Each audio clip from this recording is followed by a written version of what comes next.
Hey, what's up to whoever's in here? Welcome to Everyday Friday Night Live. Haven't done one of these in a while. RC Daniel, what's going on, man? Welcome. Green Frog RC, hey, what's going on, man? Thanks. Yep. Yeah, I figured I'd throw the 08S up on the bench. Share what's been going on with that truck. How you guys doing? Hope everybody's holding up out there. Hope everyone had a good week. I did. And just figured I'd go live with you guys, just share what's going on in my RC world.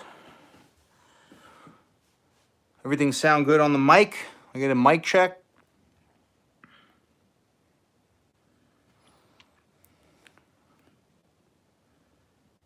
So we have 8 people in here right now. Sounds good. All right, thanks, Green Frog.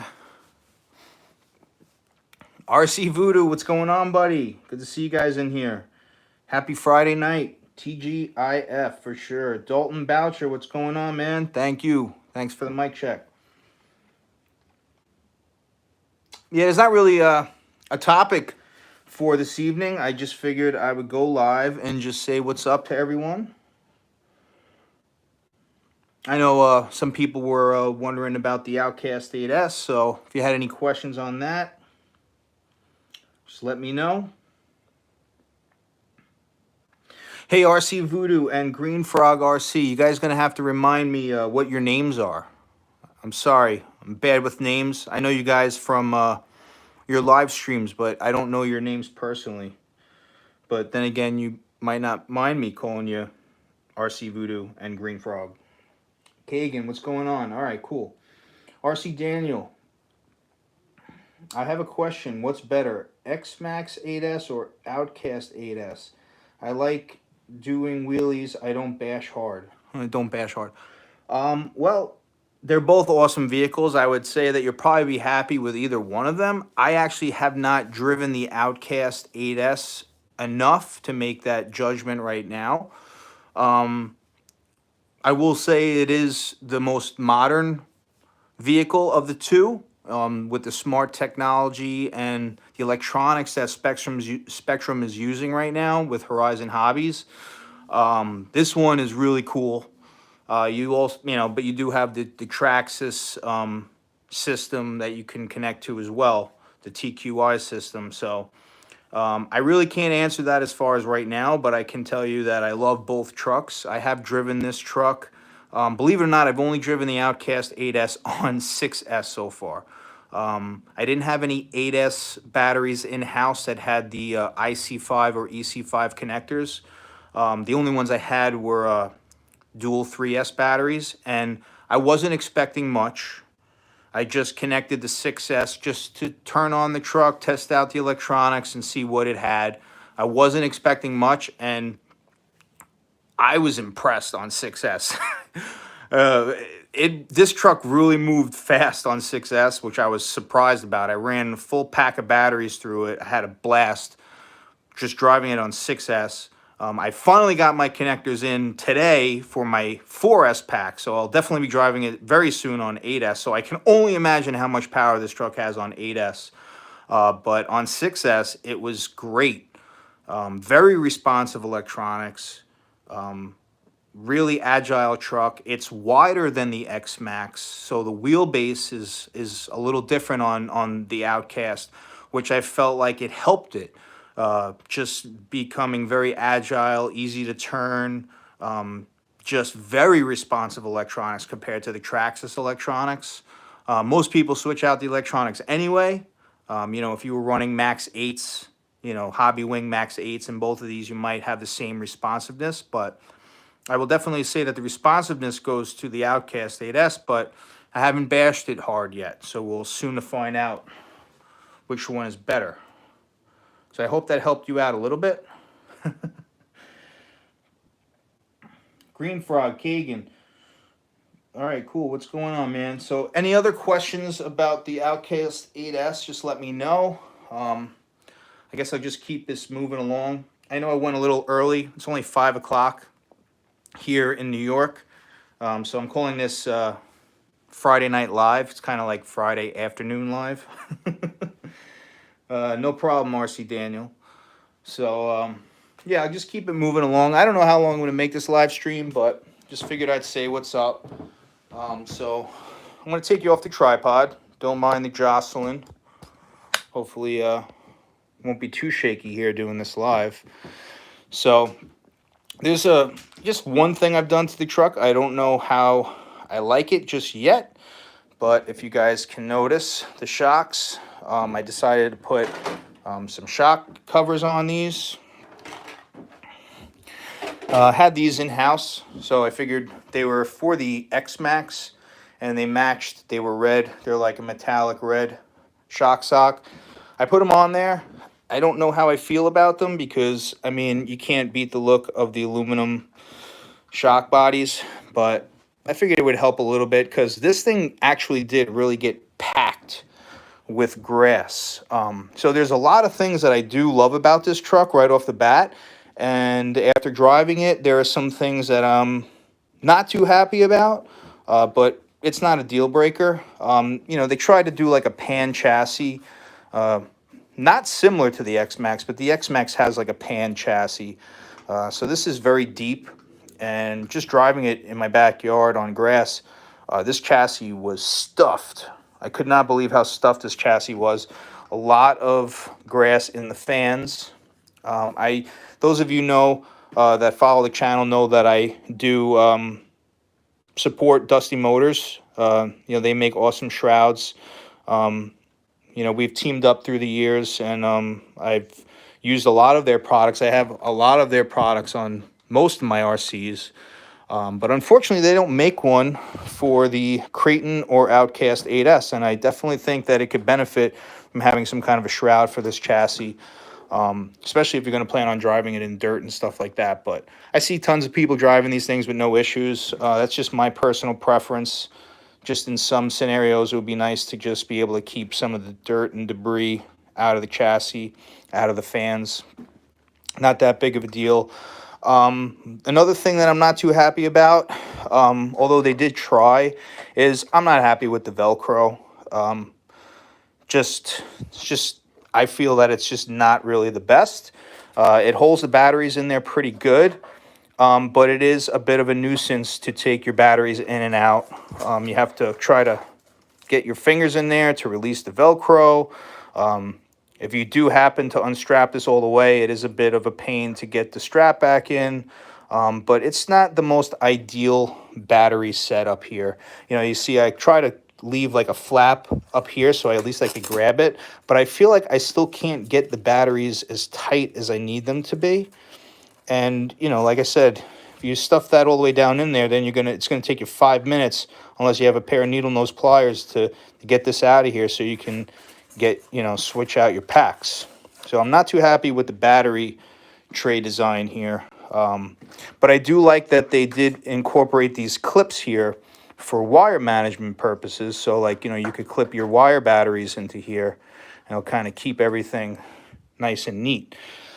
They show it having the ESC wires on here, but as you can see, my ESC wires are nowhere near long enough to clip into these clips here on the Velcro strap. So I don't know what the deal with that is.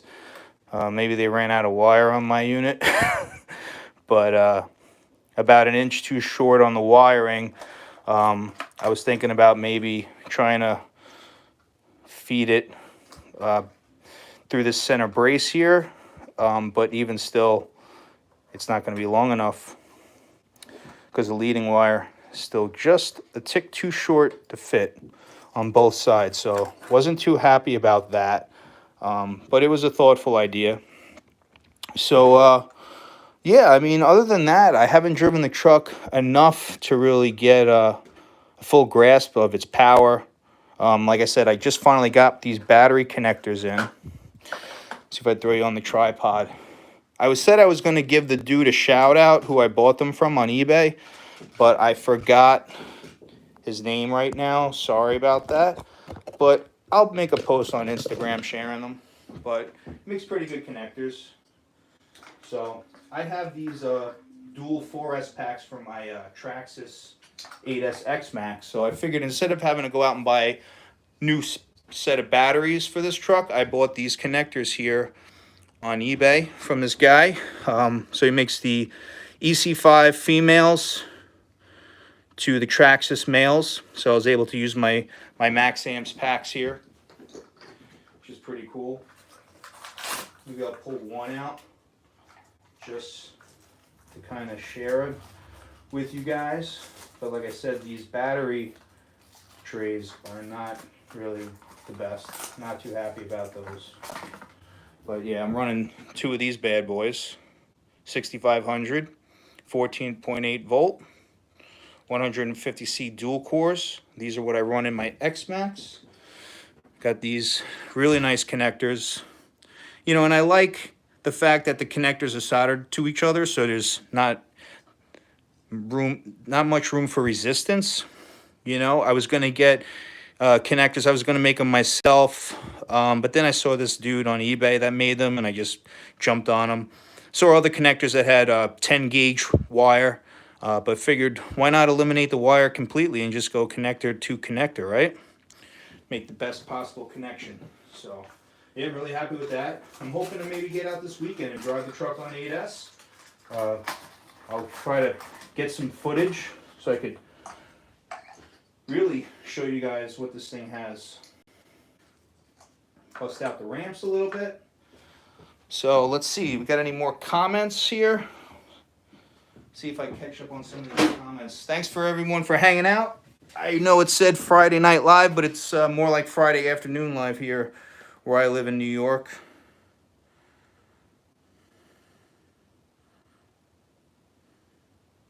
All right, just in case, what's up? Is the Outcast really worth it?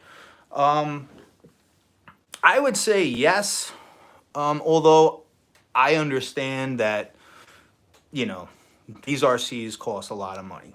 You know, this RC has a $900 price tag, which I can definitely understand that is very steep for a lot of people. And from what I understand, in certain parts of the world, it's almost double that price to get it because of currency. So I understand that it's extremely expensive. It's right there with the Traxxas X-Max 8S. But I will definitely say you have to pay for things like this. You know, when you look at this vehicle and you see all the R&D that went into it, and just the manufacturing of the parts, the assembly, the electronics, I mean, everything that's gone into creating this vehicle, I would definitely say it's worth it. I mean, it's an amazing machine. You know, it's got some of the most modern technology available on, you know, an electric monster truck currently. I would definitely say it's definitely worth the money. And what I was surprised on this vehicle, although I've seen a lot of people out there on YouTube breaking their Outcast 8Ss just because of the huge air that they're getting and some kind of, you know, sometimes they crash, have a bad landing or bad impact. I've seen a lot of like the A-arms breaking on the Outcast, but I will say that when I immediately pulled it out of the box, you know, because they're marketing this as a 1/5 scale, which it's, you know, nowhere near the size that I'm used to. My version of a 1/5 scale would be like a low C5T. To me, that's a true 1/5 scale. This is not anywhere close to being the size of a 5T, but the presence of this, the size of the A-arms, the size of the plastics, how beefy it is, it definitely has a 1/5 scale feel to it. Absolutely. You know, looking down at this, you know, it almost reminds me of like a low C5B, you know, like a 5th scale buggy of sorts, but just the size of the A-arms, the shocks, and its overall presence, how wide it is, it definitely has more of a 1/5 scale feel than an X-Max that they claim that the X-Max is a 1/5 as well. So yeah, I would say it's definitely worth the money, but I understand that it's very expensive for some people. RC Daniel, I like the paint job. Thanks. Armor did the paint job. The only thing I did was put a sticker on it. You know, always got to represent everyday RC. That's just one of my die cut stickers. You guys can go over at everydayrc.com and pick up stickers if you like. Dalton Boucher just took myself with Big Rock waiting for battery. Yep. Yeah, that sucks when you always have to wait for the battery. That's cool, man. I have the original Big Rock. I have the Nero, which I'm proud to own. Let me flip it around. I think what's the Nero that they're making now? A 3S Nero, but I have the original, the OG Big Rock. As you can see, I have my Dusty motor shroud on there. Got the GK custom rocker arms right there. Oh, maybe I'll pull the lid off of this bad boy, but this right now is a collector's item at this point. But yeah, you could see Arma's been doing the tethers for a while. I love this Arma Nero. When I first saw it in my hobby shop with the lid off and just saw this design, it was absolutely just an amazing vehicle.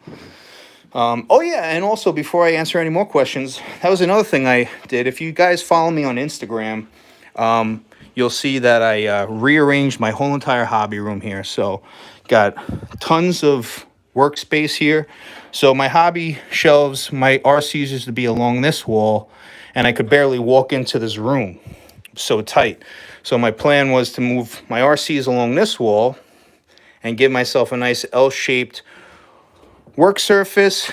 I picked up a new toolbox from Harbor Freight, which is awesome. But yeah, check it out. So I'm definitely running out of room, guys. That's it. The Arma Outcast 8S put me over the top here.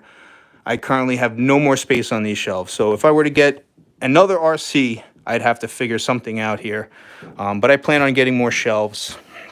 As you can see, I have things stuffed together here. It's not typically how I like to keep my my shelves, but I somehow made it work.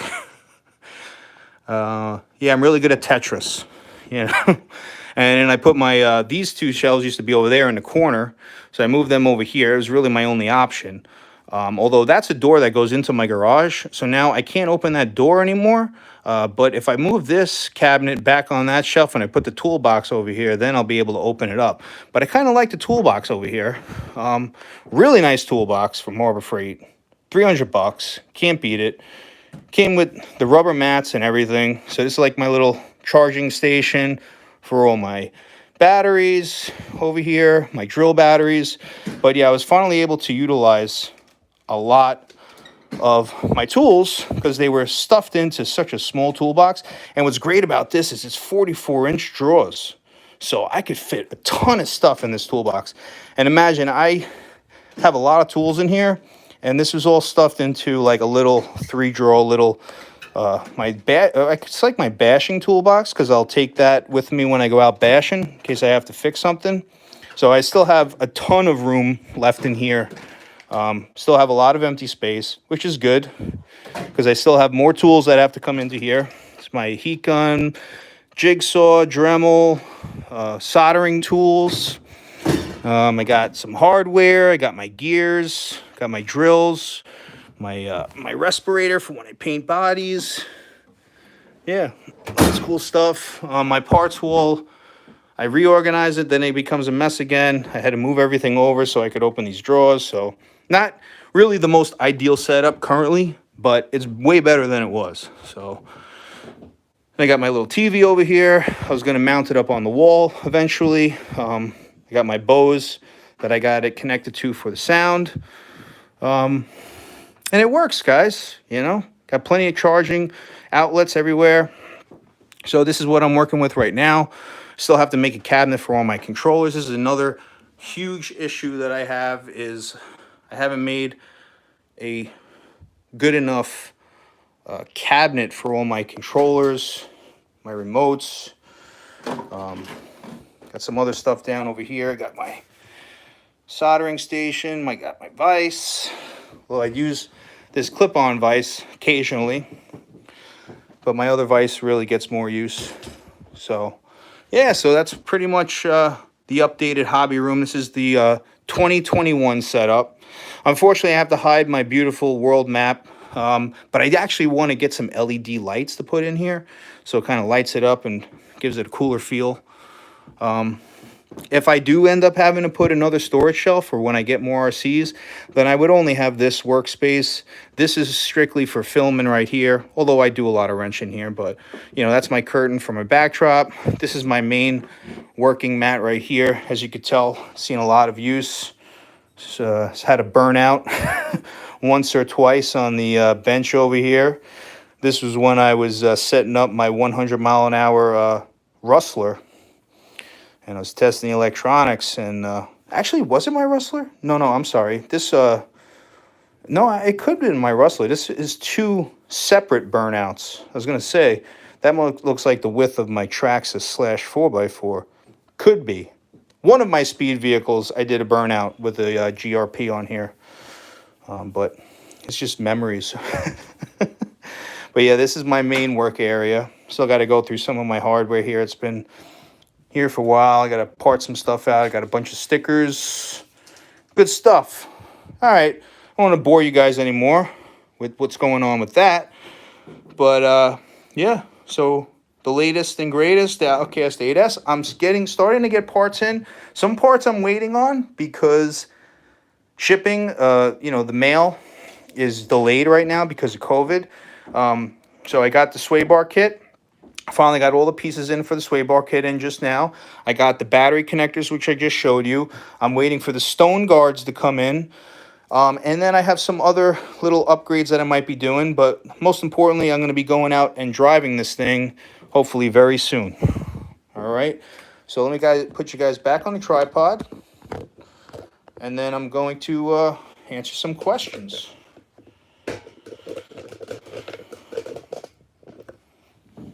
I know it's early. It's not Friday night live. It's Friday afternoon live. But I spontaneously decided to go live. So let's see here. What do we got? Let's go back to the comments. Thanks everybody for hanging out. Hope everybody's having a good Friday night, had a good week. Happy Jack, what's going on, bro? Everybody go check out Happy Jack's channel. Thank you for the sound check. Appreciate it, Happy Jack. Woody Creasman, what's up, bro? Thanks for hanging out Friday night. RC Daniel, I can't decide MAXAMPS 8S or Outcast 8S. It's a good question to ask. I would wait. I mean, it's up to you. I mean, I honestly truly believe if you're a like a real large scale guy like I am, I'm at least a 1/8 scale and larger type of guy. The only 1/10 that I'm really into right now is my Traxxas Max. I mean, that's a beast of a 1/10 vehicle. But I truly believed before the Outcast was ever released, years ago, I truly believed that the X-Max is a vehicle that everyone needs in their stable. So you would definitely not be disappointed with the X-Max at all. And you really wouldn't have to do too much to it out of the box. You just plug in your batteries and go. Same thing with this vehicle. But I really don't know how durable the Outcast 8S is, so I can't really answer that question. But I do a little bit more research. But I will say I don't think you'd be disappointed with either vehicle. Gordon Shumway, I was disappointed greatly with the Creighton 8S. I sold it 4 weeks after getting it.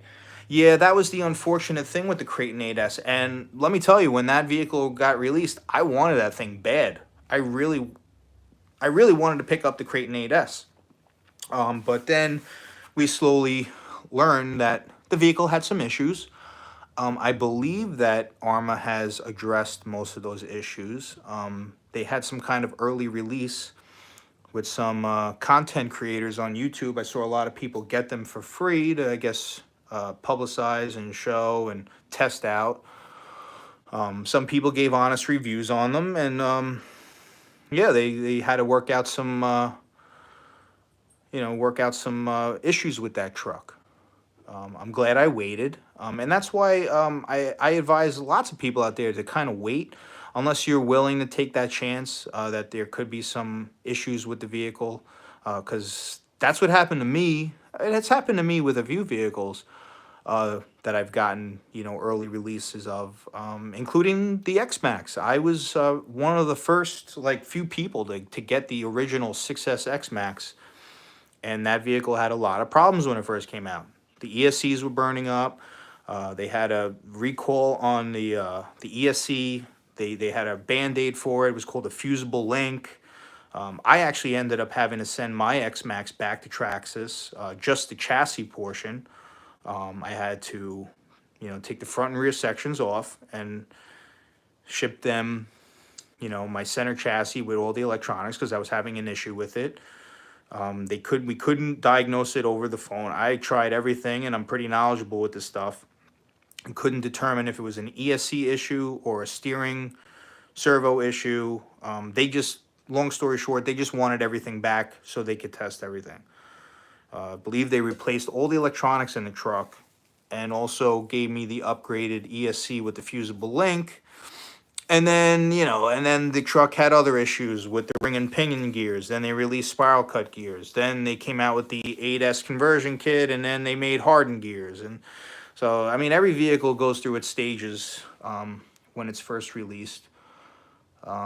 So it's why it's always a good idea to wait sometimes. But hey, if you want to go through that experience, a lot of people like to just jump right into something as soon as it gets released, and I'm definitely one of them.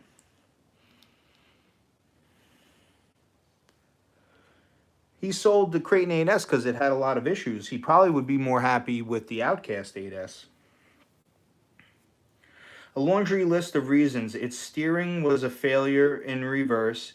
It would spin out just going in reverse. Shocks leaking in the box. Couldn't get it to wheelie. Discrepancy between part numbers. In the manual, the list goes on. Yeah, so it looks like someone goofed over there on the Creighton 8S.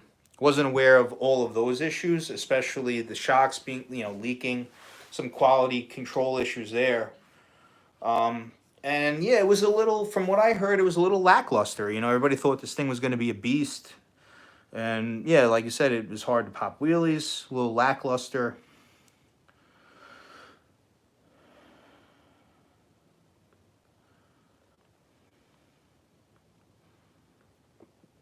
Kagan. Green Frog RC, like the hobby room setup, nice and open. Yep, thanks, Sam. That's what I was going for. It definitely feels a lot more open now.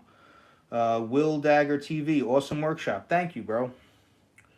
Dalton Bowser, nice man cave. Thank you. RC Daniel, I only got one 6S truck, which is stock, Losi 3XLE.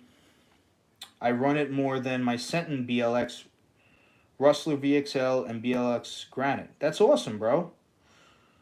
Yeah, RC Daniel.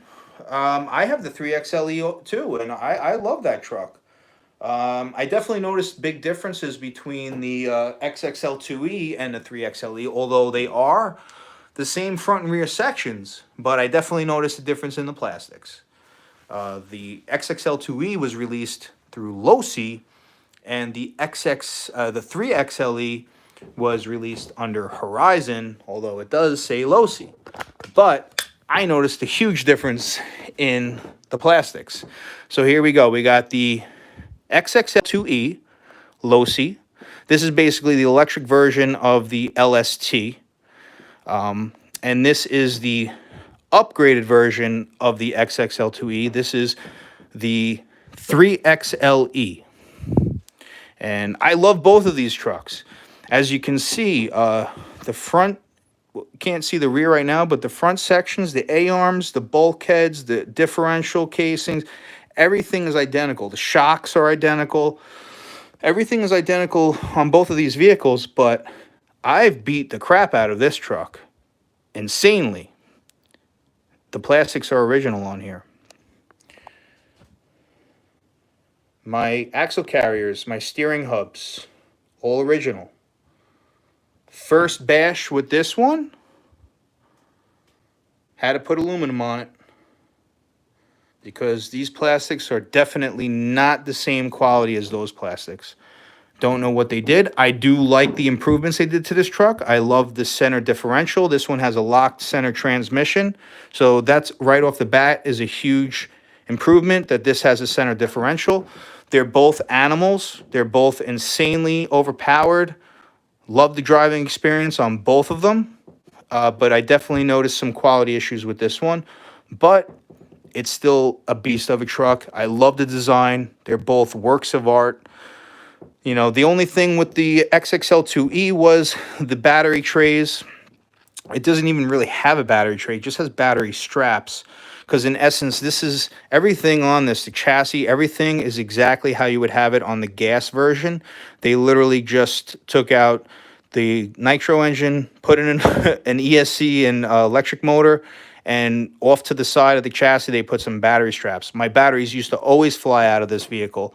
This has 2 dedicated battery trays with plastic drop downs. Those batteries aren't going anywhere. So as you can see, that's why I'm a little frustrated with the Outcast 8S, because it's like with all the technology and everything, this design is so awesome.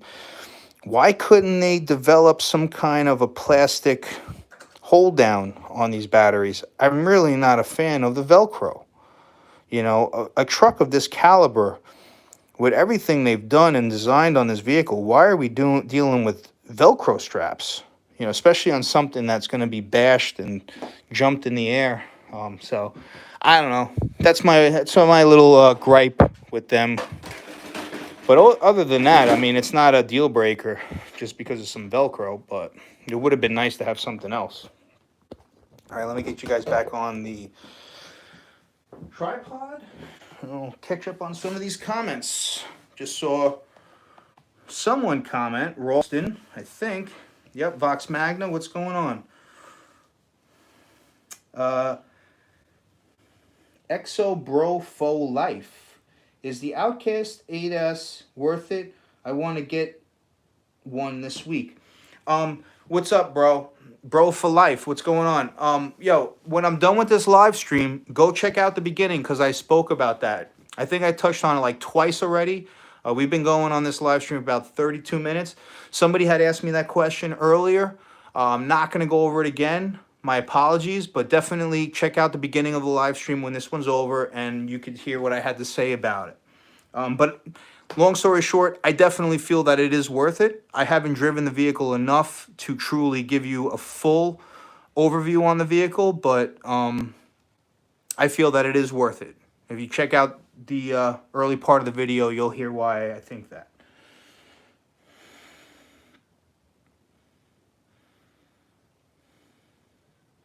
RC Daniel, every day, thanks for the low C3XLE info. I didn't know it was a different. Yeah, I don't know. They're slightly different. I just explained that. Happy Jack, you got it. Thanks for the shout out. No problem, Roger. Go check out Happy Jack.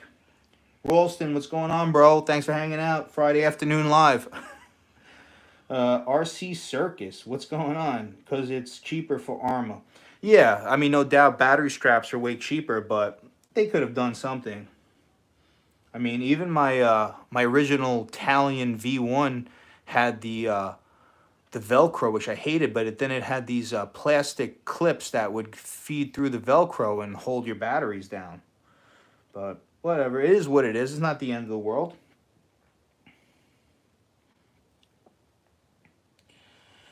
Hey, RC Boomer Garage, what's going on? That's my friend Craig.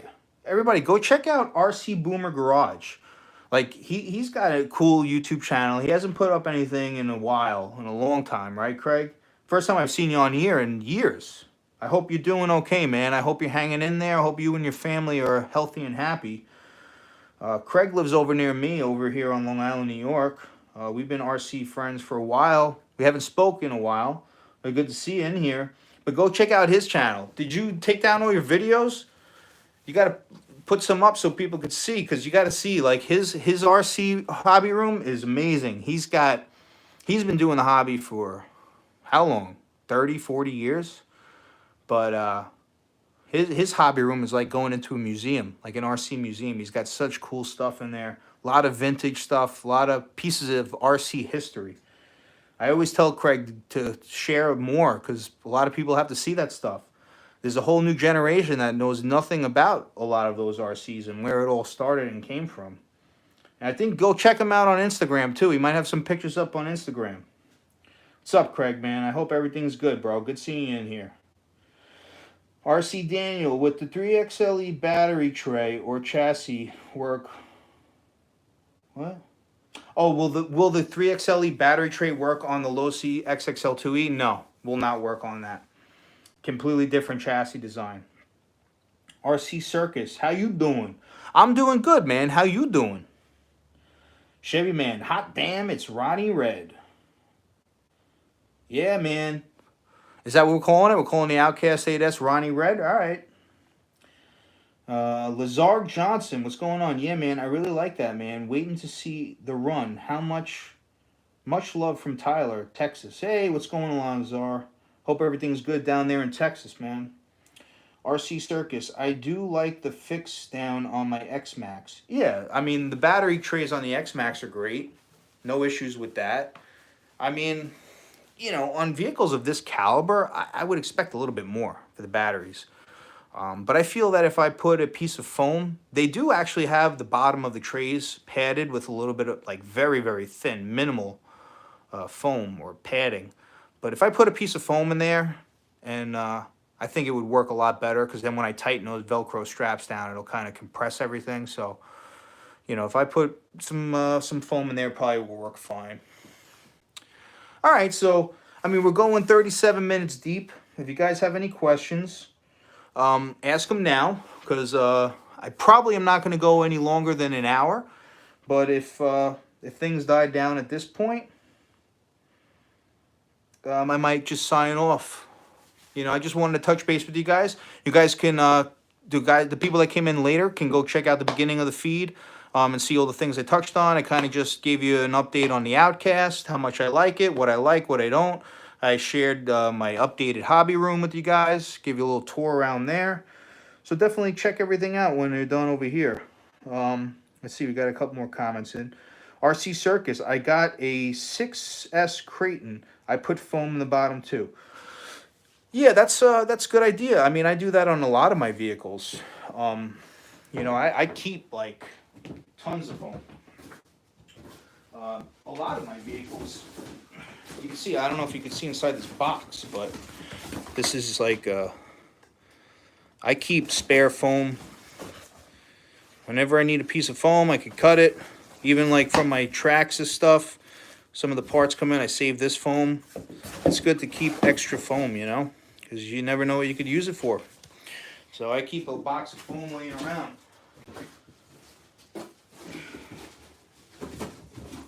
Comes in handy, definitely. And I do that on a lot of my vehicles. Yeah, you got to definitely cushion those lipos. Definitely don't want your lipos to get banged around.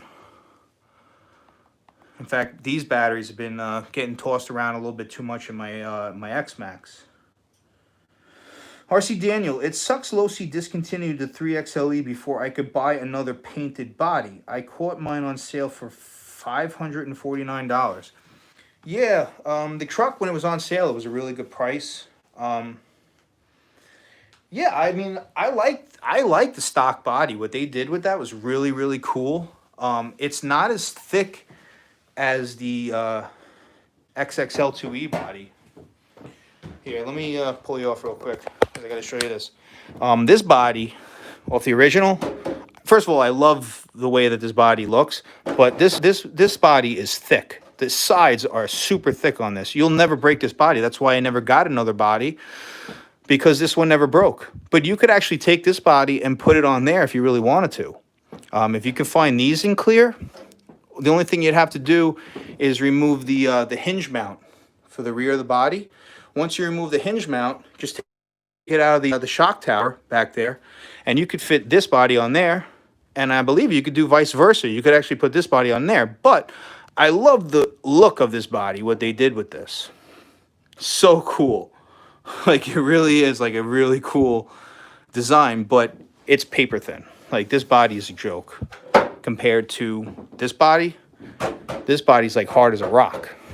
This body's a little flimsy, but you may not, you know, it's definitely a lot better here on the roof. I will say that.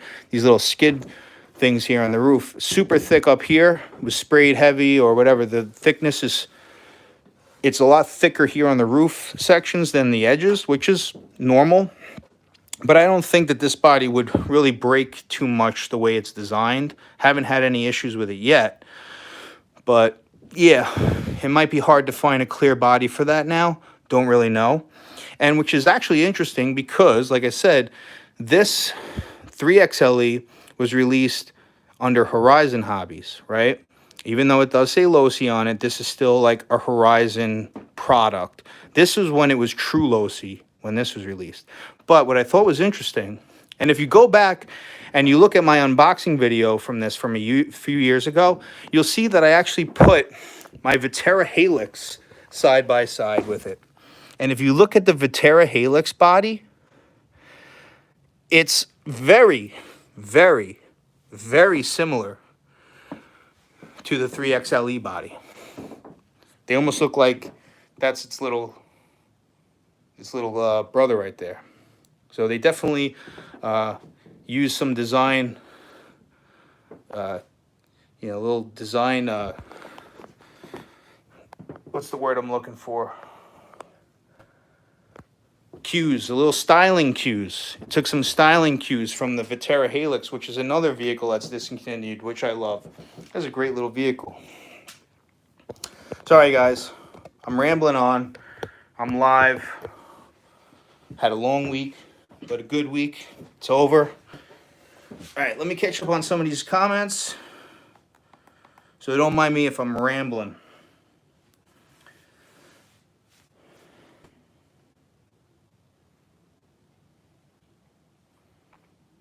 Oh, what happened, Craig? Your message got retracted. Huh. RC Circus, me too. Snap, I save everything. Oh, yeah, man, you got to save all that stuff. That foam is good stuff. Oh, here we go. Craig, RC Boomer Garage. You always welcome to come to my hobby room of the old school. Yeah, man. You know I've wanted to come out there for a while. If I came out there, I definitely would have to take some photos or document it so everybody could see, man. See the little treasures you have in that little room of yours. So awesome. All right, guys. So I thank you all for hanging out with me. We got another comment in. RC Aficionado, how long do those shock cover socks last before they need to be replaced? On what vehicle? To be totally honest, every vehicle that I've ever put shock socks on, I've never really had to replace them due to wear. Most of them can be cleaned with simple like hand soap, even laundry detergent if you really wanted to go crazy. Just some hot water and some soap, and you clean them off, let them dry out, and they're usually pretty good.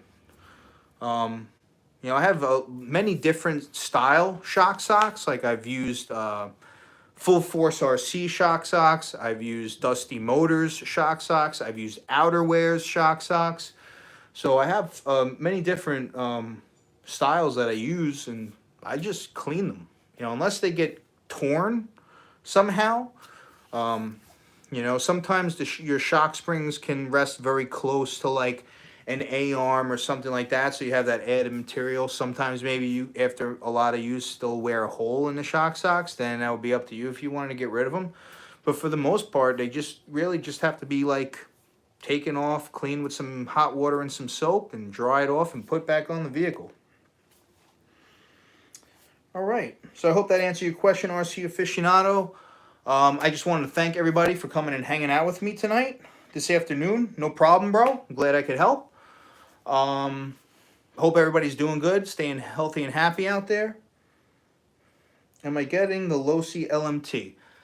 I have to see more on the Losi LMT.